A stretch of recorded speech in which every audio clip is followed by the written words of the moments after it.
ಹೃದಯಾಂತರಾಳದ ಅಭಿನಂದನೆಗಳು. ನಮ್ಮ ಆತ್ಮೀಯರು, ಹಿತೈಷಿಗಳು, ಅಭಿವೃದ್ಧಿಯ ಚಿಂತಕರಾಗಿ ಕಾರವಾರ ಅಂಕೋಲಾ ಕ್ಷೇತ್ರವನ್ನು ಮಾದರಿ ಕ್ಷೇತ್ರವನ್ನಾಗಿ ಮಾಡುತ್ತಿರುವ ಜನಮೆಚ್ಚಿದ ನಾಯಕ, ಜನಸಾಮಾನ್ಯರಿಗೂ ಸ್ಪಂದಿಸುವ ಶಾಸಕರಾದ ಶ್ರೀ ಸತೀಶ್ ಸೈಲ್ ರವರು ಕರ್ನಾಟಕ ರಾಜ್ಯ marketing communication and advertising limited ಇದರ ಅಧ್ಯಕ್ಷರಾಗಿ ಅಧಿಕಾರ ಸ್ವೀಕರಿಸಿರುವುದು ಹೆಮ್ಮೆಯ ಸಂಗತಿ.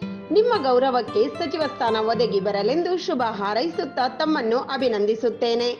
ಶುಭ ಕೋರುವವರು ಸೂರಜ್ ಪಾಂಡುರಂಗ ನಾಯಕ್, ತಾಲೂಕಾ ಅಧ್ಯಕ್ಷರು, ಮಾನವ ಹಕ್ಕುಗಳ ರಕ್ಷಣಾ ಪರಿಷತ್, ಅಂಕೋಲಾ.